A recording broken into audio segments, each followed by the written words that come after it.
everybody. Welcome to the Football 360 show, fast hour football talk on the planet. Your Tuesday football fix. Good to be with you. I am JP Rock. He is Matt Bierman. How you doing, Matt? Doing great. Doing fantastic. You want to ask us a question? How about we try to get some questions? That'd be great. Go ahead and hit us up. I think they can hit us up. Joe, you can let me know for sure, but I think they can hit us up on YouTube. We are live on YouTube. We are live on X. You go to Football 360 show on X if you're not there already watching it and ask us a question. Perfect.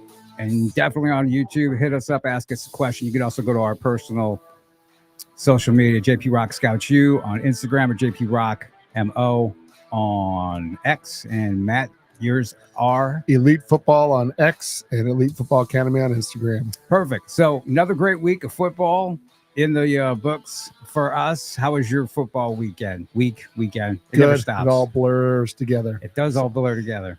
Good. We're nearing the middle point of our middle school season, so that's good. Sweet. You got an injury, which is eighth grade is that year where you get tons of kids injured. Yeah. And I think you and I kind of hit on it last week.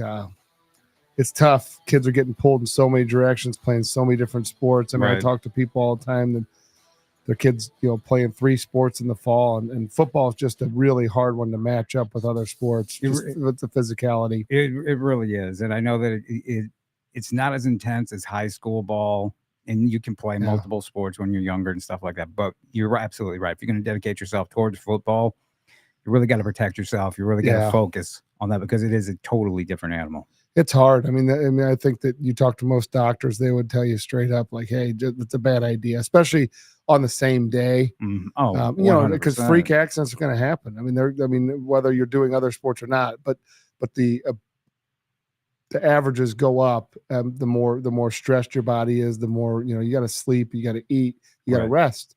Rest is a huge component to getting better. So, but it's, this time of year, it's a grind. It absolutely is, and especially 8th grade football, because it really gets intense. Oh yeah, and those guys they're out there hitting hard, they're making plays. Yep. Everybody's physically more developed now. It's not interesting because you see kids that are held back, that are the what you would call reclassed, if you will. Yeah.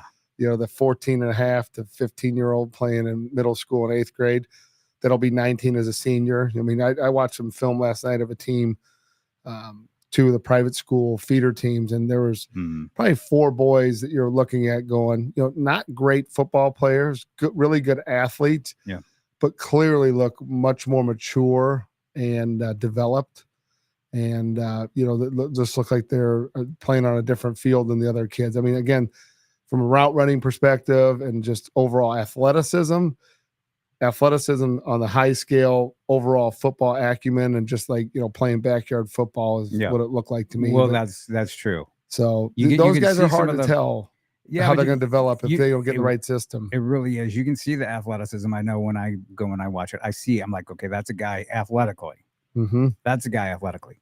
The rest of everything that needs to jive and come together for them to be a good football player is, you can't tell that. Right. You can't. And the really good athletes, they excel. And so a lot of times people think, man, that guy's really going to be something. And I hear it all the time. You need to look at him. I'm like, I'm looking at him.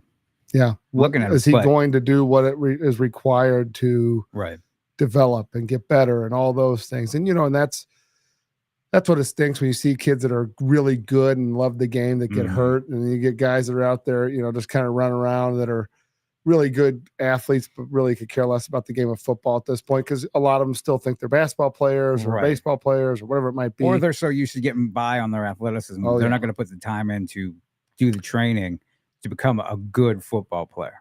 I think the worst thing that can happen to a young athlete is being anointed in middle school and that they are the next coming and they're this and that, because I don't do that publicly. You just can't. Yeah, right. I mean, for that reason. You just can't. I think I've said it on the show. I think I've been around 2 guys in middle school where I was like, that kid is the absolute best athlete on the field, and he's still the best athlete in the field. And and I wouldn't even categorize, like, Kyron Williams in middle school was really good, right? Mm-hmm. I feel as though he was dominant, as an early young kid, and nice. and then as like a middle, elementary school, really good in his middle school years. Yeah. And then I felt as though his sophomore year on, he started really kind of just his determination, his grit, his work ethic, mindset. all of everything kind of came together. And then, you know, and his physical development continued on that upward trajectory. Correct. Which is what you're really looking for. Are they going to keep going up that step? A lot of people see somebody when they're in middle school or freshman and they'll have really good years and they'll be like, they'll anoint them, just like you said. Well, this guy's this star or that star. And it's like, nah, man, you can't make that. There's so many things too. Like, for instance, one of the kids I watched was a young quarterback who we don't train, but I've seen him. And you know, on the hoof looks really good. And real nonchalant throwing, kind of got a real whippy arm. And then as the game goes on, you realize he's playing in a system that has a bunch of like check downs and like little like safe mode things that are, you know, cute in middle school football that'll get them killed in high school football, right? So just building habits that, quite honestly, now I'm not saying you can't check it down, but you know, like just like stuff that I don't think, you know, from a mechanical standpoint, the guy's probably thinking, well, I'm really good, but you know, as soon as he presses the ball down the field, you know, there's bad decisions, there's interceptions, there's things like that you know can happen with young quarterbacks, but it shouldn't happen, you know, every time you go beyond 15 yards, right? Stuff like that. So, you know, coaching obviously takes a huge component of that too. But you and I have seen so many times the 8th grade class, you know, there's these 7th grade class, like, you know, rising, you know, 8th and freshmen for the next year. And everybody's like, oh, this guy, you got to see this kid. He's unbelievable.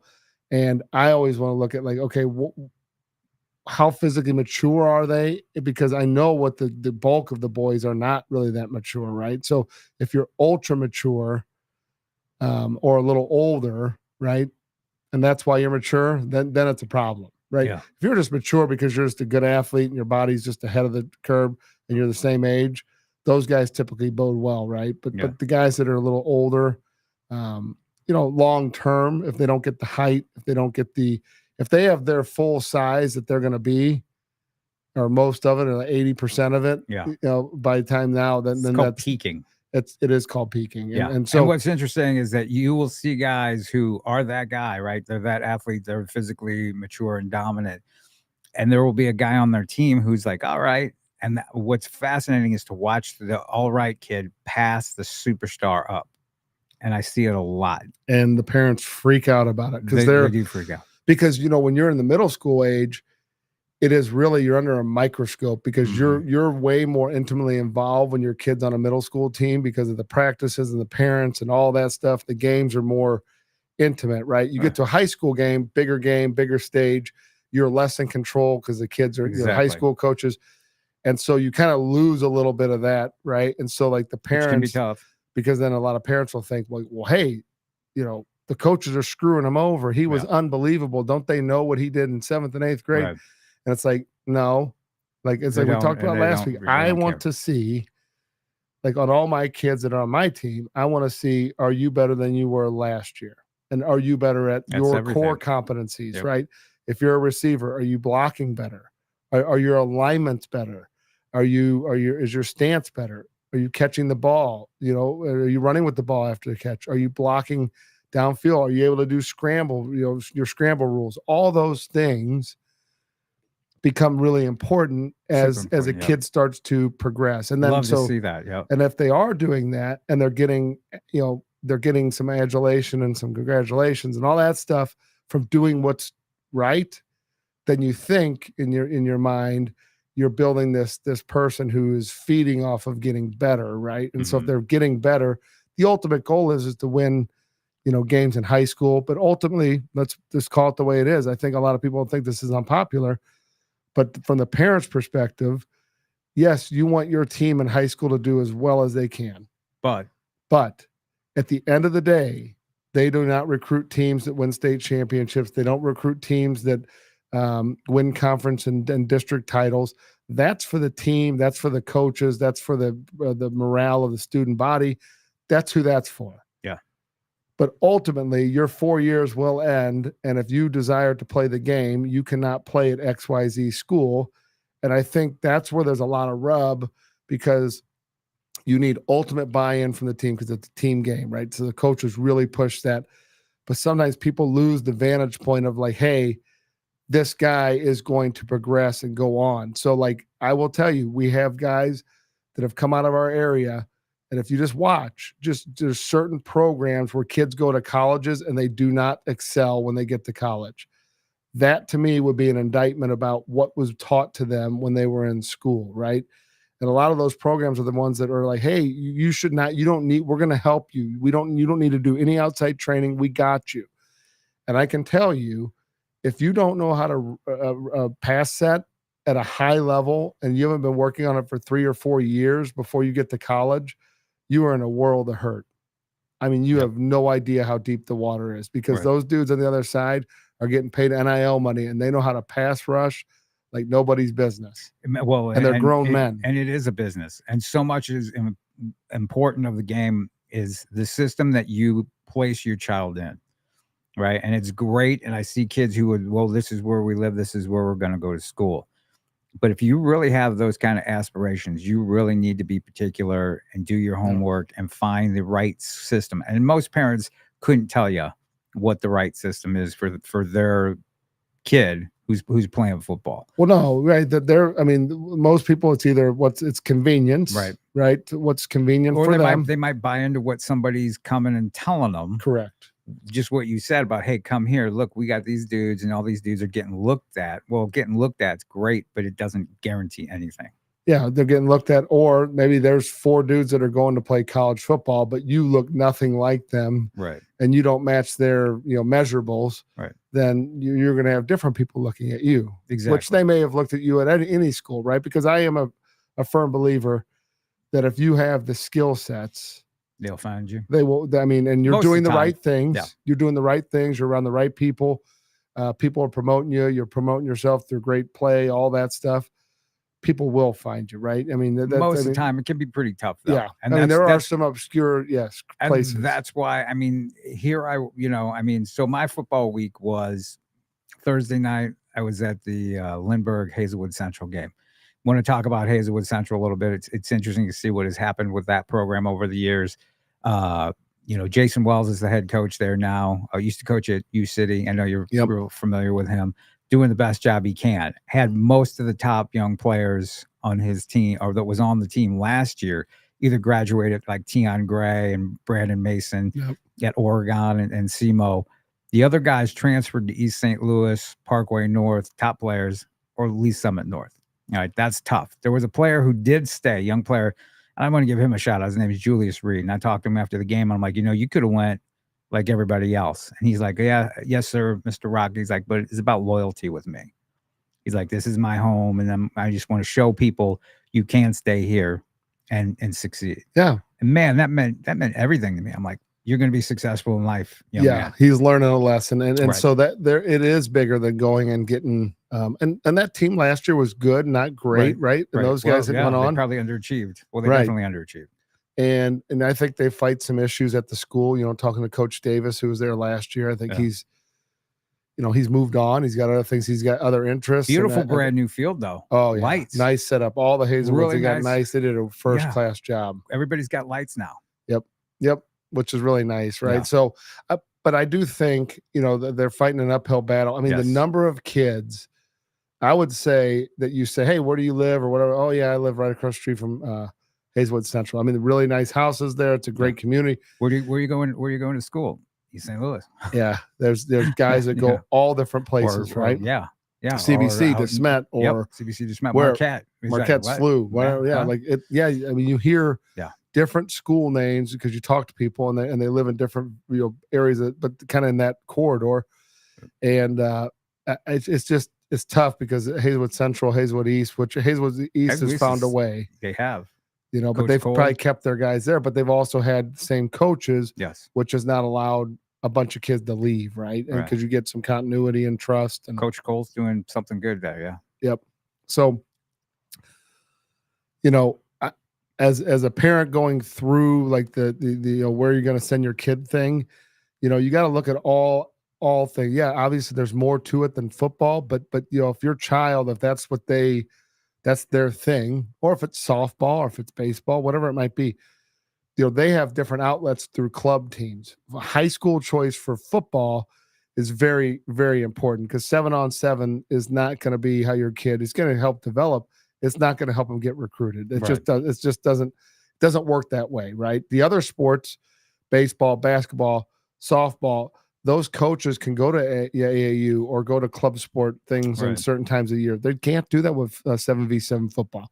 So, with that being said, you have to be very careful where you go. But I think more than anything, you have to look at what fit is for your kid and then what they're going to do to help develop That's them. really it. Yep. Right. In my case, for my son, I know I'm going to develop him. I know we're going to work with him as a quarterback. Right fit. Right. That's so going to that be it's going to be the right fit. So like what works best for him? Like, do they throw the ball? He's a quarterback, right? Do I want to put my son who's a dual threat quarterback in a wing tee? Probably not, right? It's just not going to. I don't want him to be Connor Bazelak, who was at Mizzou, who came out of that scenario. Who, if you remember, he kind of started all right at Mizzou, but then the time behind the wheel of a real, pro style offense or collegiate style offense, he lacked that, and he ended up getting beat out by a guy who had all that experience in Brady Cook.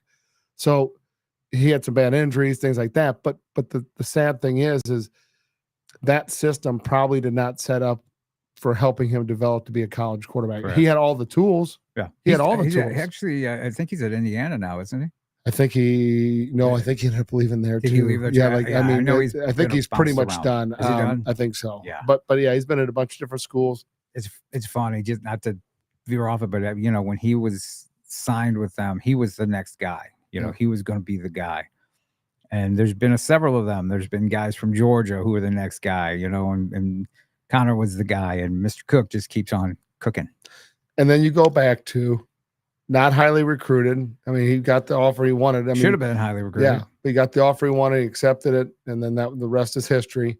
There's a lot of bumpy roads in between that, but you go back to the Tom Brady side of things too, where you always see the clip of him. He's like, I was number 7, right? And then I had to work my way through beating all these guys out. And then once you get there and you're the guy, you're still trying to beat guys out because there's other guys underneath you that are still trying to fight, just like Tom Brady was fighting his way up. So picking that system, it is interesting.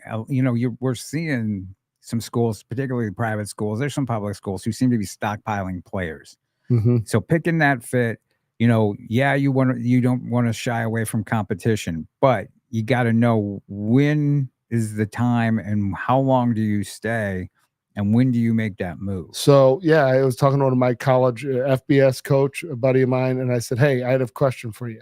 And I asked actually 2 different coaches this question. I got the same exact response.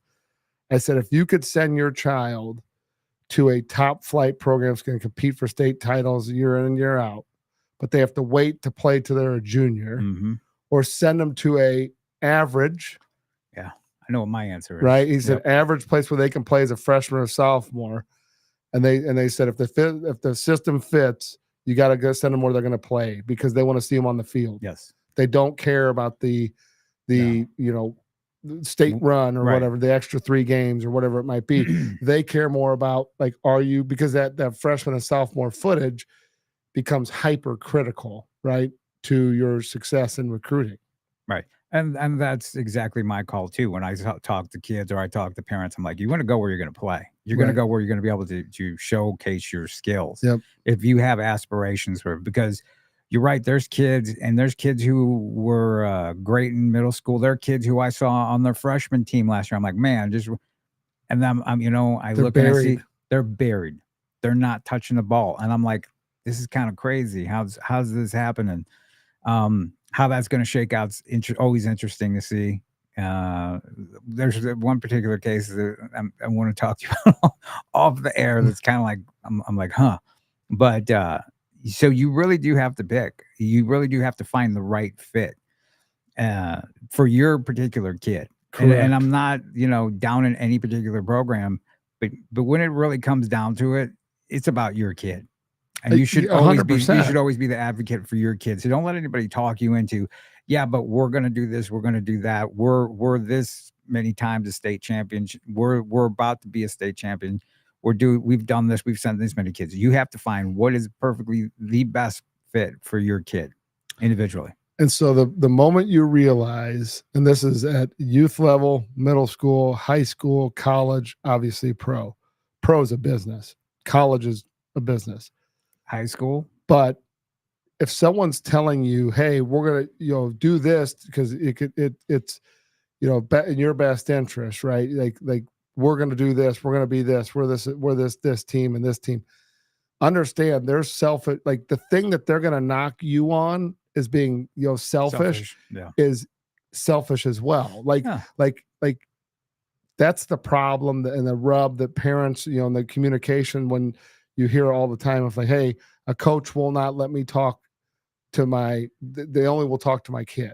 Mm-hmm. So let me ask you this. Would you accept that in the classroom?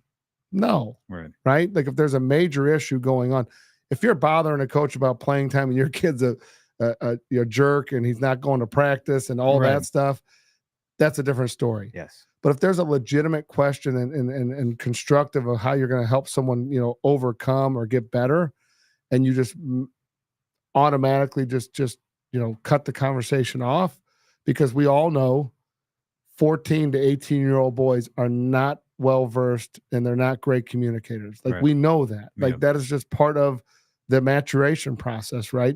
So yes, having them do that from a respect of like, hey, yeah, you go learn and advocate for yourself.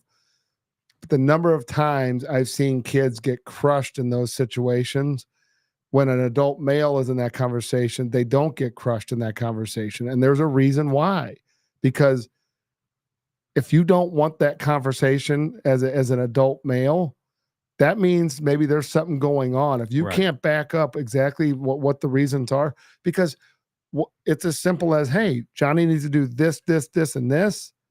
But if there is something else going on and you're not willing to have that conversation, then because that doesn't fly in the business world, right? It doesn't fly. It does not fly anywhere else. No. And when it's dealing with your child, yeah. I mean, like, maybe it does in Venezuela or somewhere like that. But like there's not, like, it's not a dictatorship, right? Mm-hmm. Especially when you're dealing with someone's child. That doesn't mean you're caving in and saying, hey, you're right, Johnny needs to play. Right.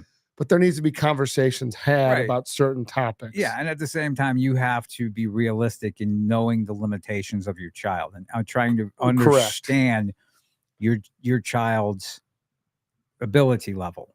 Okay, which can be tough. Which is why it's good if you find an outside, unbiased party who can kind of negotiate that or help you out with that, just how good your kid is. And I mean, that's something that I actually deal with a lot, and I help people out with a lot to figure out just how good their kids are. And sometimes I get it to where it's like they don't realize how good their kids are. 100%. Right. And I have to tell them and help them along and help them navigate through that. And other times it's the total opposite, where their kid is the best and they're just not seeing the field. And it's like, hope. And I always hope that they understand I'm 100% truthful all the time. No matter how nice you are or how friendly you are, I'm 100% truthful with it. And you have to be able to accept that reality. And things change, right? Things are fluid. So yeah. I'll never forget. I had a young man. He'd been training for a while, big basketball player, but had grown, good-looking kid. BJ Wilson? No, him too. I saw him on the sidelines. So this is he's out shooting videos. He's shooting videos, yeah. Yeah. So movie does really good quality. Yeah. Really good quality. Yeah. But this kid and his mom were sitting down. I was like, hey, look, we're gonna help him get recruited in this. And she was like, he's like, what do you mean? He's a basketball player. Like, no one's really wanting him for football. Like, this is like, but he had just had a huge play in the game before where like a ball got dislodged and he like scooped it up and just at 6'4", 260 races to the end zone. And she's like, well, you think he's really a college football? I said, oh no, he's a Division I FBS player. And she's like, well, why didn't no one's talked to us? Nobody's told me. Yeah. So then at that time, oddly enough, a coach was walking by and I said, hey, the college coach at our facility. And I said, hey, and he was an FCS coach at the time. And I said, hey, do you think he's a college football player? He like poked his head in and he said, 100%. He's like, you got an offer from me. He's like, you ain't going to play at our level. He's like, but you got an offer from me. And it was Rennell Wren, who then, played in the NFL. I mean, like played Arizona State. No, but it was a guy people knew, like, right. But I will never forget. Was he still skinny at the time? Yeah, he was still tall and skinny. Yeah. And this is funny. 220. This is a Mizzou story. Josh Henson and Cornell Ford were both at the facility one day, and we were going through our list of guys, and we got to Rennell's name. And I was like, hey, this is a guy. Like he is. And one of the two, can't remember, says, oh, he's a basketball player. Like that. That's and I go, well, it's kind of interesting. He sure looks like a football player when he's in her training every week. And I said, I would not overlook him because he plays basketball. I would look at him because he plays basketball. That's a positive, yes. Right. And I think that he's going to be easily dissuaded away from the game of basketball if you guys show interest, right? Yeah. And he was a U.S. Army All-American, the whole nine, and then he ends up going to Arizona State. Elite football combine, All-American, right? Yeah. And that's really when it's like sold it for me, because he came in there to the elite combine, 6'5", 220. Yeah. But his speed and his athleticism, he could jump. He could run fast. He was the real deal in the one-on-ones. Yeah. It's like, even though he was 6'5", 220, what did he wind up being? 300. Yeah. He's still, I'm pretty sure last time I checked. Was he with the Bengals? Maybe? Yeah, he was with the Bengals, and then the but no, Rennell Wren out of Luther. I mean, that was a no-brainer. And that's the thing. People don't know what they don't know. And there's a lot of people who will think they know or will say this or say that. But if you're not certain, definitely get the advice of someone who doesn't have, any kind of ulterior motives as to why they want to tell you your kids this or that. Correct. They don't want to agent them. Just an impartial, person who can tell you, yes, your kid has this, yes, your kid has that. Because a lot of people think they know and will tell you they know, and a lot of people might want to tell you because they want in on suit their anything. Needs. Yeah. Well, it's interesting too, because I think we've caught the rap as a training organization. Well, they'll just tell you what you want because you're training. And I was like, look, the beauty of what we do is we have every position trained by different coaches that are experts in that position. If that one position is not a great fit for you, we're not looking through the lens of your system that you're in per se. We're looking through the lens of like, what collection of athletic skills and size do you have, and what does that project to, right? And I can tell you, like, you can switch guys. I mean, you have that conversation and say, hey, you're probably not a quarterback, right? I mean, can you play quarterback? Yes. Is that going to put you in the best light for colleges? Absolutely not, right?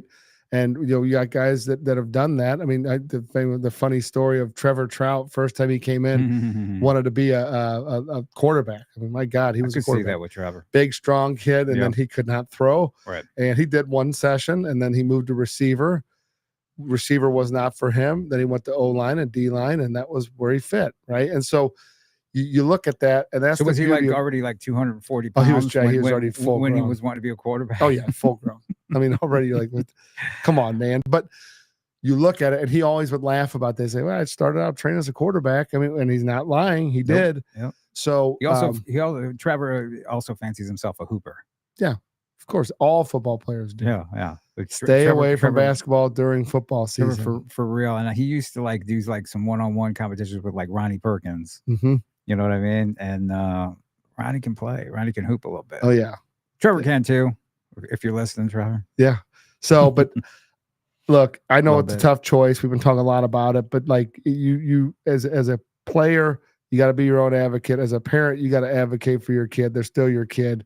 They don't have all the answers, but a lot of times the parents don't understand what they're looking at too, and they're unrealistic. So, and I get it from the perspective of a coach that's like, I've had this conversation 50,000 times. Come to practice and watch, and you'll see why your kid's not playing. Yeah. Right. And that is and honestly, that's probably the best answer you can give somebody sometimes. Yeah. Look, he's not playing because he's doing things in practice that are just not acceptable. Yeah. I would say get help, get help. You find somebody who can help you figure out with your kid what they are and what they're not and what their potential is. Yep. And that's something that you know, I do a lot. And you know, I'm an elite, and your trainers will say to me, "Hey JP, what do you think? What do you think? Yeah. What's his potential?" And I love to help with that. Yep. And I think that's where parents got to just reach out and be a part of the process, They right? really have to be If involved. if you just sit there with blindly and think it's going to happen just because your kid was good in middle school, I mean, I had a And even parent. if you're not sure, you don't know. I mean, it's shocking the number of guys who've gone on to play D1 football who Oh, yeah. will come to me, and they have no idea that their kid has that potential. I had a parent ask me today. It said another parent had said, "Well, your kid's not going to play football in college," or and the mom had asked me, "Do you think he could play football in college?" I was like, "Look, a lot of things have to happen, but he's on the pathway that I have seen." Mm-hmm. Right? He trains hard. He's relentless on the field. He's got fire for the game, right? So those are great ingredients.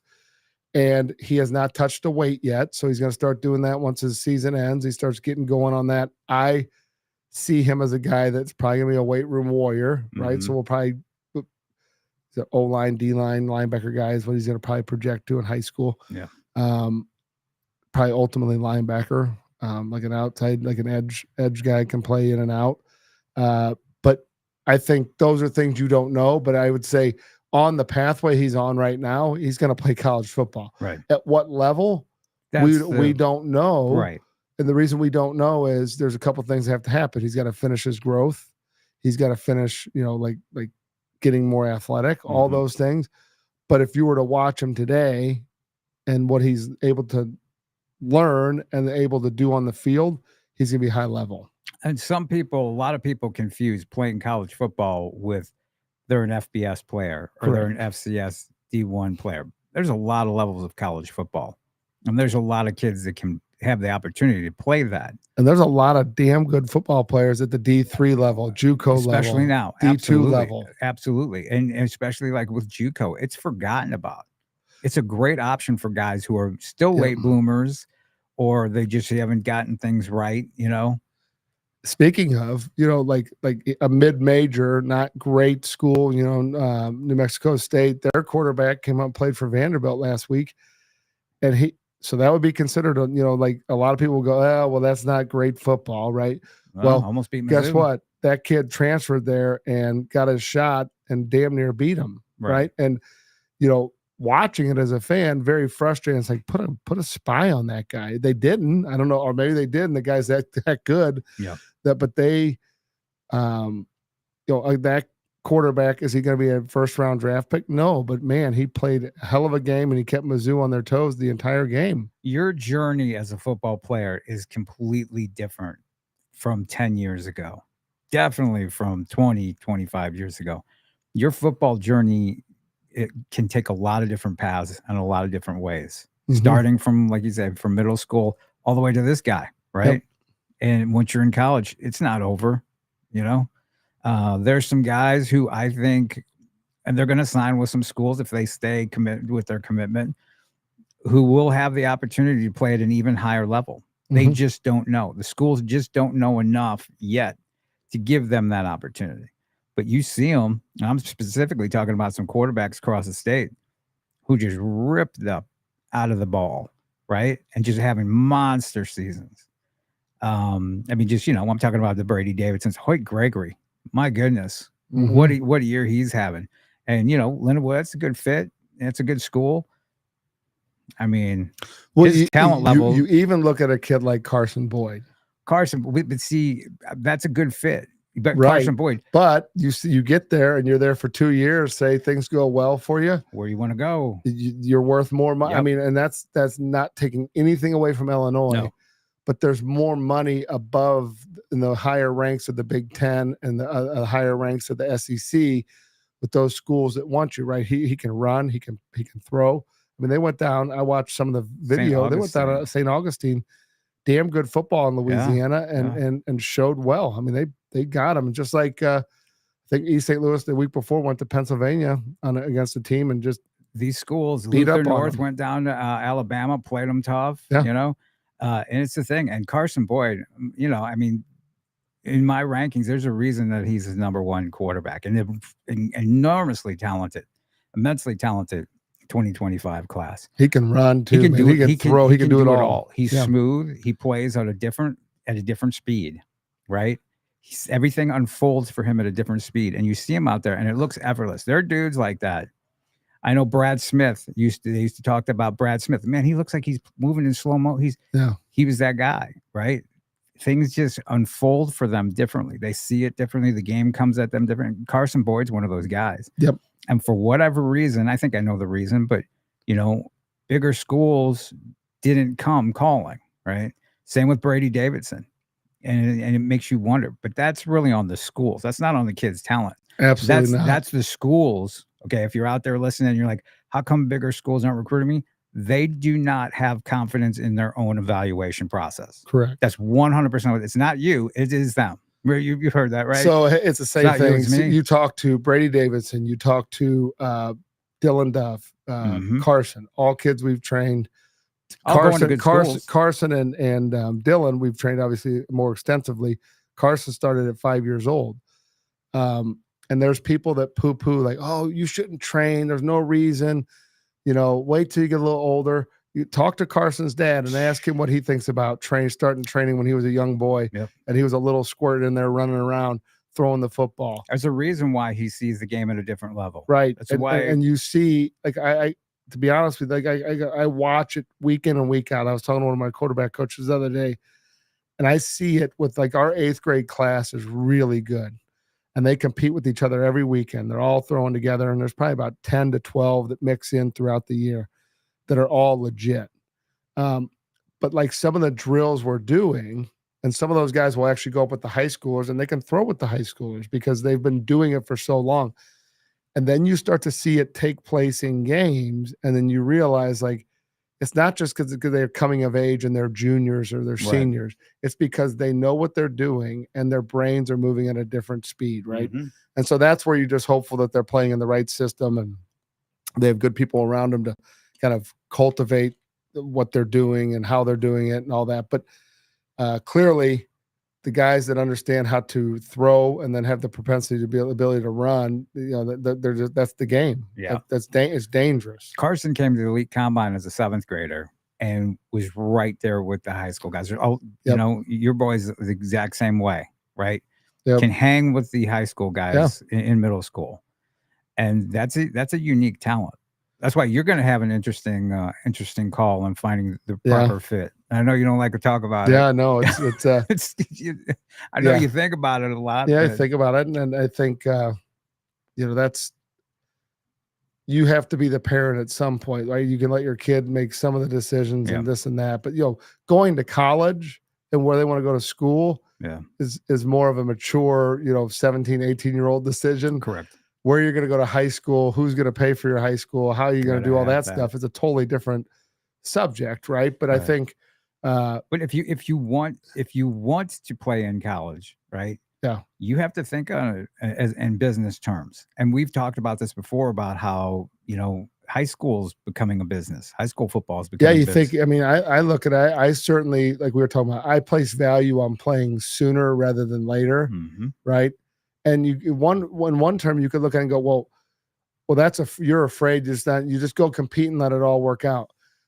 That's going to happen in college. Yeah. That's going to happen in college. And then guess what happens in college if it doesn't work out?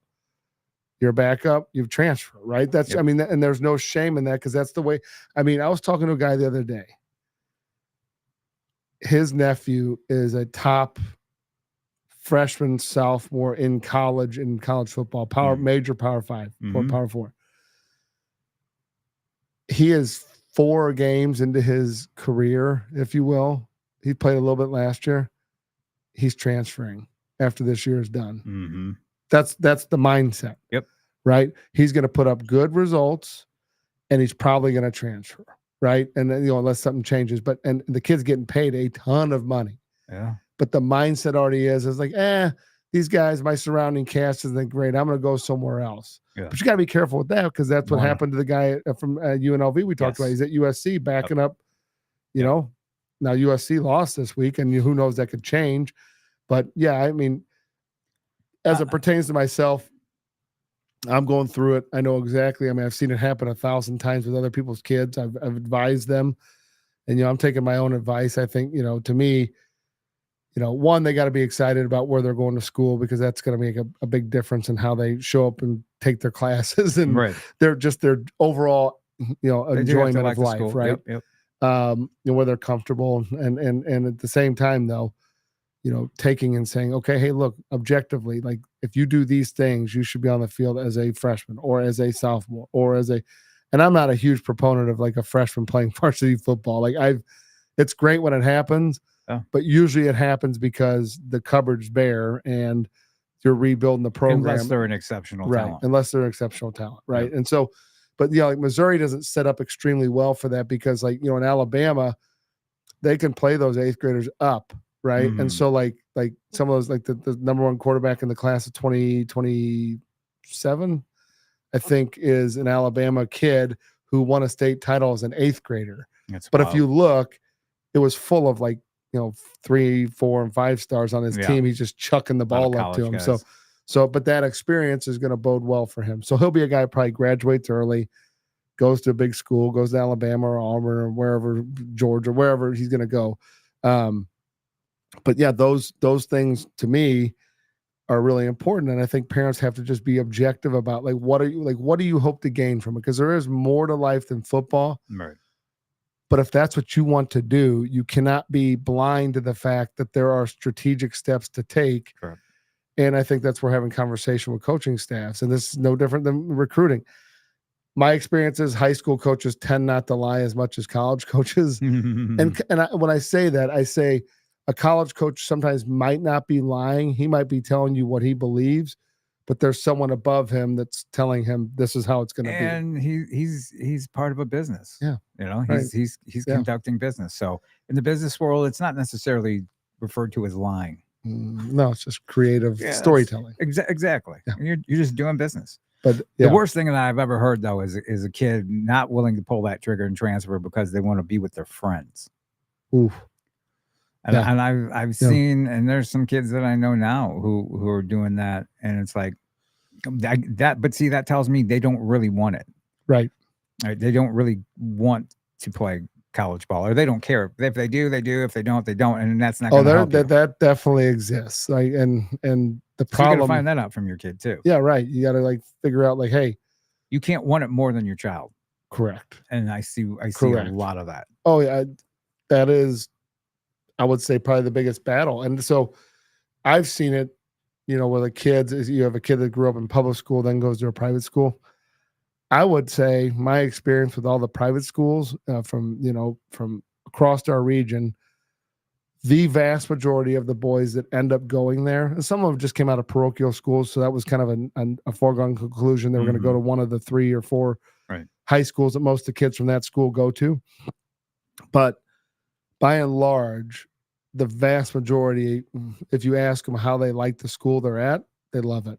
Yep. They love the the whether it's a Westminster, a co-ed, or if it's a all Catholic boys, school, all boy. That's when it always got me. It's like, really? Yeah. Really? Yeah. But it's crazy. Every the vast majority of kids just buy into it and enjoy it. So I for me, I was a public school guy myself. Like I had a bunch of buddies that went to private schools, so I didn't really know that. But I've learned over the years, like the guys that that really enjoy their time at whatever given school they're at, and very rare do I hear like that program. Really, I hate that school. Yeah.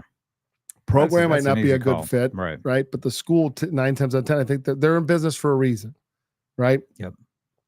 You can make the same argument for your public school, right? We have a lot of great public schools. We have a lot of schools that are really excellent as far as like what they teach and the people that they pay to and do all the variety of programming they have, all that stuff. So the facilities are pretty nice at most of the schools around. I mean, I wouldn't say that there's any one school, maybe short of MICDS, got unbelievable field and space and all that. But like, there's no one school in our area that's just so much better facilities wise than the others. I mean, most of the private schools are similar. Most of the public schools are similar. Just comes down to fit. It really does. And, but don't be afraid to explore options. Correct. With your child. Don't feel And I've talked to a bunch of parents in the past who've felt like they don't have options. And it's like, no, you always have options. It just depends. Again, what can you work? What's the best fit for Right. it? So yeah, I was at Thursday. I was at Lindbergh and Hazelwood Central. Lindbergh, I know you're familiar with a bunch of the players. Jamison and Honey, really, really talented guy. They got a nice little team, 124-0. Hazelwood Central is rebuilding. I'm curious to see what Coach Wells is able to do with that program. If he's able to keep kids from the area, because they got a lot of nice feeder, eighth grade teams in that area. Is he going to be able to keep those guys who seem to be going elsewhere, including they might be in a North County JFL team and they're going into the South City school, private school or whatever. And then I made the short trek to Carthage, Missouri. Oh, I saw our good friend Jason Cantwell, friend of the show. Saw a couple of our friends, Jason Cantwell. Man, you thought he was the deal before. He's starting to look very college-like, almost. Just you can see the future, and I hate to say it, but you can almost see a future NFL development happening with his body. His body is continuing its development. Yeah, and so that's a scary thing. I saw he was at Mizzou. He was at Mizzou. And I saw the picture. It's interesting because his dad and mom are good-sized people. Mm-hmm. He's towering over them. Monster. He's a monster. And he makes Drinkwitz. I mean, Drinkwitz isn't a huge guy, but he makes him look, tiny. You need about 3 drinks to standing on each other's shoulder. in the picture. His dad's no small human being. And he looked, and maybe it was the perspective, I guess, of like how, because he was on the other side away from his dad. But I mean, he is gigantic. He's gigantic. I had a nice interview with him, and I'll tell you what, I didn't ask him because I'm sure he gets tired of it, but I would say he's probably closer to 6'9". Oh yeah, and he looks like he's over 300. He looks. What did he tell us last year? He was benching like 315 for multiple times, 20 reps, something. Some crazy number. And he is that, and his posterior chain. And now you get it when I say it. People would be like, "What?" But it's just really becoming professional athlete developed, which is going to make him really dangerous because he was a slender 6'8", 300. Yeah. But he's filling out, if that can be such a thing when you're 6'8", 300. He's filling out into more, professional male athlete. Yeah. So he's going to have anywhere he wants to go. Anywhere he wants to go. And he's going to make a decision next fall, he told me. And, he likes Mizzou, but he likes Georgia a lot. He's narrowed it down, but, I would not say it's 100% a gimme for Mizzou. And I know a lot of people. Yeah, I mean, you'd love to see those guys stay home and get those guys, but you're national. He's a smart kid. Yeah, it's national. Yeah, I remember he was like interviewing him. He was like, he said he wants to come back on the show. Let's get him on. I was just shocked at how mature he was for his age. At the time, what's he, a sophomore when we were talking to him? Yeah, he's a junior now. Yeah, junior. I mean, so he should be top 1 or 2 guys in that class, right? Top lineman for sure. Oh, without a doubt. Without a doubt. If there's something better, I'd like to see it. Right. And I'm not saying he's a finished product even, but they don't come along like that. Yes. You're projecting. Projecting. See, that's different than the kid we're talking about. That's the grown man in 8th grade. Right. Who is, because he's older than everybody. We're talking about someone now that is the same size as the guys playing in the NFL in college. Yes.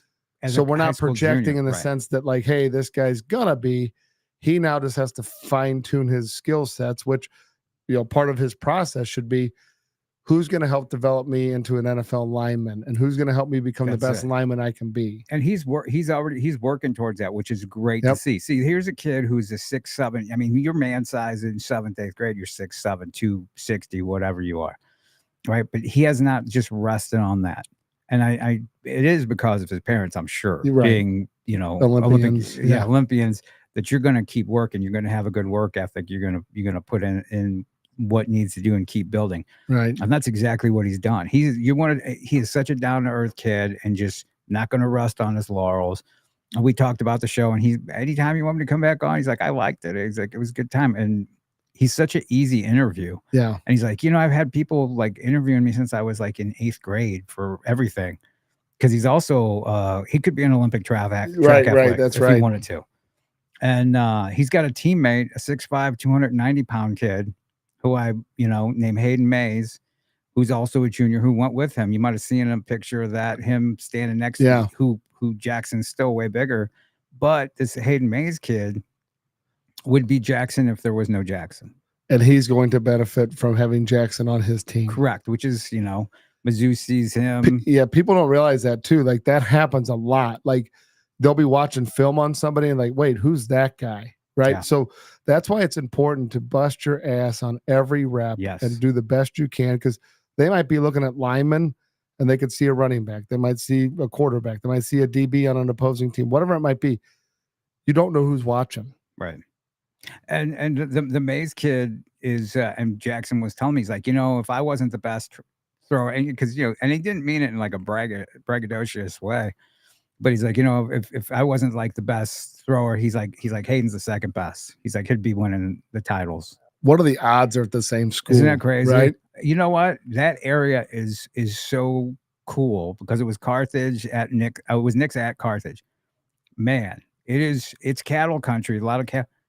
Man, those kids are huge. Carthage had a 6'8", its own 6'8", 330, whatever. And then the smaller kid was 6'5", 330. And it's like, what's going on? You know what I mean? What's going on down here? Which, I don't know if you've been down there. It's beautiful down there. Yeah. Feels like a different state though. Yes. A little bit of a trip. How long did it take you? Well, I drive fast, so it wasn't that bad. It was just a couple hours. We need a sponsor like with like a traffic law center or something, right? Absolutely. I'll tell you what, I'll wrap a vehicle and boom, let's go. Yeah, let's go. Hit us up. So, but yeah, so you get down there, those guys, the football is good. Like that's the funny thing is I saw a clip yesterday and it was Kearney versus, oh man, I'm trying to think who it was, but they did it was the Hy-Vee game of the week, whatever it was. So they did the old field goal kick from like their own 20. Yeah. They were all-state kicker. And so, you can kick it and it's viewed as a punt as well. Yeah, it might have been Kearney versus Smithville. I'm trying to think. It might have been but it was like a viral video because the kid kicked it, right? And it's viewed as a punt. It's not a missed field goal. It can be returned, right? So it can also be downed. And so like listen to these people's comments about like how backward Missouri football is, and they don't realize like that's like a rule right in high school football. You can do that in high school football. Yes. Right. So I thought it was kind of funny, but it was two, and Kearney's a top rated team. Yeah, they're 4-0, I believe. They get mad because it's Kearney. Oh, yeah. Sorry. I know. I've made the mistake. That's how. Yeah. That's how I know. But no, actually, it was Park Hill that they. Yeah, that's it. That's exactly who it was. Smithville was the week before that. Yeah, that's Park how Hill. Sick my mind works. I knew Smithville was still on that. It was Park Hills versus Kearney. Good teams, right? Yeah, right. It was Kearney. The kid kicked the ball like 60-something yards, actually. Yeah. It was a pretty good kick, and like they downed it at like the one or two. Was it also their quarterback? It might be. They have a really, really good quarterback who people are going to know about. I only saw that clip, so what was his name? Carter Temple. That might be who it was. Who is also, he just won some kind of like national wrestling, Greco-Roman wrestling, or some kind of wrestling championship. 6'3", 195 pounds, 4'6", 40, just rips it. Just like a monster, huge arm, can throw the ball like 70, dual threat. Wow. Kid, right? Who everybody's getting, just a sophomore. Who I got to see at the KC Varsity Combine this past summer. And but they're a good program, right? And people don't understand. And that's why I'm going to a place like Carthage, because Carthage not only was Jackson Cantwell and Hayden Mays. Nixa has their own sophomore quarterback, 6'4", 195-pound kid. You might want to keep a beat on for Boom. When are Boom tryouts? End of November 15th, I believe, a Friday, and then the Wednesday before Thanksgiving. Shameless plug for Boom. I mean, before we know it, it's going to be 7-on-7. We got people calling and asking already. So his name's Adam McNutt, 6'4", another 195 pound kid who can just rip it and 100% looks the part. And Carthage has a kid who has offers from Wisconsin and Mizzou, K-State, a kid named Landon Bland, a 6'4", 225, 230-pound edge. Right. So there's good football. I mean, that's the reason you go to Carthage, Missouri, because and people any don't good think food down there? Well, I mean, at Buc-ee's, they have a Buc-ee's. There you go. You There get at to the Buc-ee's. Yeah, you want to talk about good food. Yeah. The places you got to go. If you've never been to one, you got to go. Other than that, looks like a lot of diners, maybe. Yeah. And then a lot of the chain stuff. But just a beautiful place to be. And so that was my Friday. And then another smaller area, I got to see another friend of ours, Dayton Hopkins. I was in Herman, Missouri. It was an interesting Herman. It was New Madrid County Central. Oh, wow. Made the trip up to Herman. And I'm like, okay, well, I got to, I want to see Dayton, who's got a little brother. Yep. Another kid you might want to, put the feeler out for safety. Nice looking little safety. About 6'1", 6'2", already 170 pounds, 175 pounds. Yeah, he's a good looking kid. Herman's got some players. And I don't know if you've ever been to a game at Herman. I have not. But it's just a cool background. It's a nice fall day. Beautiful there, right? Beautiful area, although, the wineries and stuff.